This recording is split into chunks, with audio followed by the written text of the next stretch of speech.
जय हिंद दोस्तों, मैं हूं पल्लवी और आप सभी का स्वागत करती हूं आज के इस सेशन में। आज के इस सेशन में हम सभी चर्चा करेंगे अर्धनारीश्वर, जो चैप्टर नंबर 4 है 100 मार्क्स हिंदी का। आज से पहले पिछले के 3 चैप्टर्स किए जा चुके हैं, जिसमें बातचीत, उसने कहा था और संपूर्ण क्रांति का summary, objective questions and subjective questions को करवाए जा चुके हैं। आज के इस सेशन में हम सभी अर्धनारीश्वर पाठ के ऑब्जेक्टिव एंड समरी पर चर्चा करेंगे। ये वीडियो काफ़ी दिनों बाद रिकॉर्ड हो रहा है, क्योंकि कुछ बिजी शेड्यूल होने के कारण मैं इस वीडियो को कंटिन्यू नहीं कर सकी। ये आपके एग्ज़ाम से पहले तक संपूर्ण सिलेबस को, हिंदी के संपूर्ण सिलेबस को कंप्लीट करा दी जाएगी। तो दोस्तों, आज का ये सेशन अब हम सभी स्टार्ट करते हैं। सबसे पहले जानते हैं कि अर्धनारीश्वर पाठ के रचयिता कौन है और उनका जन्म, उनका मृत्यु अर्थात उनका जीवन परिचय क्या है। अर्धनारीश्वर पाठ के रचयिता हैं रामधारी सिंह दिनकर, जिनका जन्म 23 सितंबर 1908 ईस्वी को हुआ और उनका निधन 24 अप्रैल 1974 ईस्वी को हुआ। उनका जन्म स्थान सिमरिया, बेगूसराय, बिहार राज्य में हुआ। उनकी माता का नाम मनरूप देवी और उनके पिता का नाम रवि सिंह है। उनकी पत्नी श्यामवती देवी हैं। उनकी शिक्षा 1928 ईस्वी में मोकामा घाट रेलवे हाई स्कूल से मैट्रिक, 1932 में पटना कॉलेज से बीए ऑनर्स इतिहास में किए हैं। अब हम सभी जानेंगे उनकी वृत्तियाँ क्या है और उनकी कृतियाँ क्या है। रामधारी सिंह दिनकर की वृत्ति, वे एक प्रधानाध्यापक थे HE स्कूल बरबीघा, सब रजिस्ट्रार, सब डायरेक्टर, जनसंपर्क विभाग एवं बिहार विश्वविद्यालय में हिंदी के प्रोफेसर भी रह चुके हैं। भागलपुर विश्वविद्यालय में उप कुलपति के पद पर भी रह चुके हैं। उन्हें संस्कृति के 4 अध्याय पर साहित्य अकादमी पुरस्कार से सम्मानित किया गया है। उर्वशी पर उन्हें ज्ञानपीठ पुरस्कार मिला है। पद्म भूषण और राष्ट्रकवि से रामधारी सिंह दिनकर सम्मानित है। अब हम सभी रामधारी सिंह दिनकर द्वारा लिखित अर्धनारीश्वर पाठ का समरी, सारांश को जानने का प्रयास करेंगे कि इस चैप्टर का सारांश क्या है। अर्धनारीश्वर पाठ के निबंधकार रामधारी सिंह दिनकर हैं। दिनकर जी कहते हैं कि अर्धनारीश्वर शंकर और पार्वती का कल्पित रूप है, जिसका आधा अंग पुरुष और आधा अंग नारी का होता है। निबंधकार कहते हैं कि नारी पुरुष गुणों की दृष्टि से समान है। एक का गुण दूसरे का दोष नहीं है। प्रत्येक नर के अंदर नारी का गुण होता है, परंतु पुरुष श्रेष्ठ कहे जाने की डर को दबाए रखता है। अगर नारी में भी वे विशेषताएं आ जाए, जैसे दया, ममता, औदार्य, सेवा आदि, तो उनका व्यक्तित्व धूमिल नहीं बनता, बल्कि अधिक निखार हो जाता है। अधिक निखार आ जाता है नरों में। यहाँ भी इस टाइप हो गया है, नरों होगा।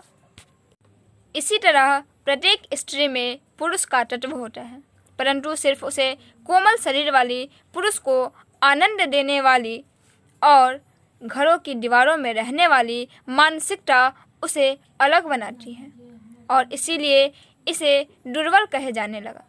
समय बीतने के साथ ही पुरुषों ने महिलाओं के अधिकार को दबाता चला गया। पुरुष और स्त्री के बीच अधिकार और हक का बंटवारा हो गया। महिलाओं को सिर्फ सुख का साधन समझा जाने लगा। निबंधकार कहते हैं कि आदि मानव और आदि मानवी होते तो उन्हें अफसोस होता कि मैंने तो नारी में अंतर नहीं किया। हम साथ साथ रहे। पशु और पक्षियों में भी नर नारी होते हैं, लेकिन वे नारियों पर कोई भेदभाव नहीं किया करते। इस सारांश को पढ़कर ऐसा लगता है कि पहले का जो समाज था वो नर और नारी में अंतर करता था, लेकिन आज ये काफ़ी हद तक कम हो रहा है और रामधारी सिंह दिनकर इसी बात को जगाना चाहते हैं कि दोनों को समान अधिकार दिया जाए। अब हम सभी अर्धनारीश्वर पाठ के मोस्ट इम्पॉर्टेंट ऑब्जेक्टिव क्वेश्चंस पर चर्चा करेंगे। फर्स्ट क्वेश्चन है, अर्धनारीश्वर पाठ के लेखक कौन है? नामवर सिंह, रामधारी सिंह दिनकर, हजारी प्रसाद द्विवेदी और रामचंद्र शुक्ल। हम सभी जानते हैं कि अर्धनारीश्वर पाठ के रचनाकार है रामधारी सिंह दिनकर। अब रामधारी सिंह दिनकर की रचना कौन सी है? तो Ardhanarishwar. Option number D Ramdhari Singh Dinkar की रचना अर्धनारीश्वर है। क्वेश्चन नंबर 3, दिनकर जी का जन्म बिहार के किस जिले में हुआ था? तो मैं अभी जीवन परिचय में बताई हूँ कि दिनकर जी का जन्म बेगूसराय, सिमरिया बेगूसराय में हुआ था। नेक्स्ट क्वेश्चन, अर्धनारीश्वर में किस गुण का समन्वय है? नारी के, पुरुष के, नारी और पुरुष दोनों के, इनमें कोई नहीं। अर्धनारीश्वर पाठ में नारी और पुरुष दोनों के गुणों का समन्वय है। Option number C is right answer. Dinkar ji की पहली काव्य पुस्तक कौन सी है? कुरुक्षेत्र, हुंकार, रसवंती और प्रणभंग। दिनकर जी की पहली काव्य पुस्तक प्रणभंग है। Option number D is right answer. Dinkar ji की पहली कविता किस पत्रिका में प्रकाशित हुई? छात्र सहोदर, छात्र पत्रिका, छात्र मित्र, इनमें से कोई नहीं। Option number A is right answer. छात्र सहोदर में उनकी पहली काव्य प्रकाशित की गई थी। दिनकर जी की पहली कविता कब प्रकाशित हुई? 1920, 25, 30 और 35। दिनकर जी की पहली कविता सन 1925 ईस्वी में प्रकाशित हुई थी। दिनकर जी के अनुसार यदि पति विचार है तो पत्नी क्या है? कविता कहानी में साफ साफ लिखा गया है इस निबंध में कि दिनकर जी के अनुसार यदि पति विचार है तो पत्नी भावना है। Option number C is right answer. Next, Buddha और महावीर ने नारियों को कौन सा अधिकार दिया? संन्यास लेने का, भिक्षुणी होने का, पति के त्याग का, इनमें से कोई नहीं। Option number B is right answer. Buddha और महावीर ने नारियों को अधिकार दिया भिक्षुणी होने का। पुरुष जब नारी के गुण लेता है तो वह देवता बन जाता है, परंतु नारी जब नर के गुणों को सीखती है तब वह राक्षस हो जाती है। यह कथन किसका है? प्रेमचंद्र जी यह कथन लिखे हैं कि पुरुष जब नारी के गुण लेते हैं तो वह देवता बन जाते हैं, किंतु नारी जब नर के गुण सीखती है तो वह राक्षस हो जाती है। प्रेमचंद्र जी द्वारा ये लाइनें लिखी गई हैं। Option number C is right answer. Ardhanarishwar का किस विद्या से संबंध है? अर्धनारीश्वर एक एकांकी ये एक निबंध है। ये मिसटाइप हो गया है। Option number A is right answer.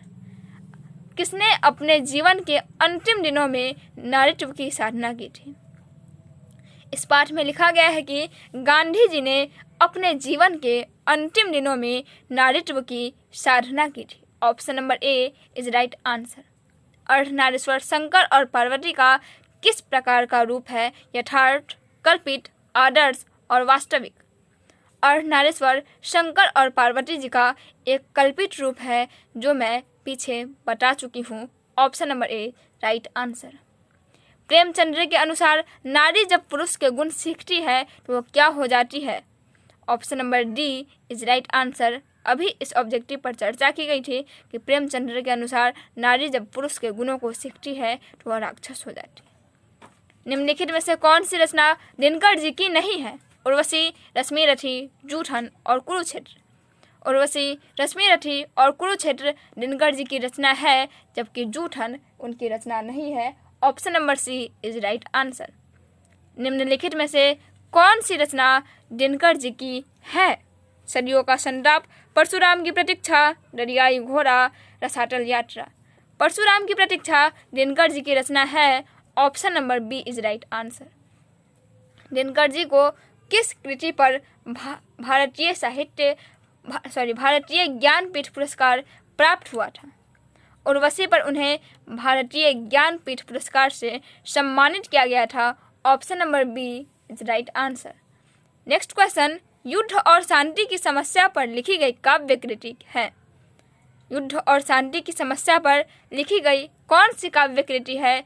Kurukshetra. Option number B is right answer. Ardhanarishwar किसका कल्पित रूप है? शिव और पार्वती का। Option number A is right answer. Shiva और पार्वती का कल्पित रूप है अर्धनारीश्वर। अब गंधारी कौन थी? दुर्योधन की माँ, कृष्ण की माँ, अर्जुन की माँ और बलराम की माँ। Option number A is right answer. Gandhari Duryodhan की माँ थी। नेक्स्ट क्वेश्चन, प्रेमचंद्र कौन थे? गीतकार, कथाकार, फिल्मकार और संगीतकार। प्रेमचंद्र एक कथाकार थे, कहानीकार थे, कहानियाँ लिखा करते थे। Option number B is right answer. Dinkar ji का जन्म कब हुआ था? मैं अभी बताई थी कि दिनकर जी का जन्म 23 सितंबर 1908 ईस्वी को हुआ था।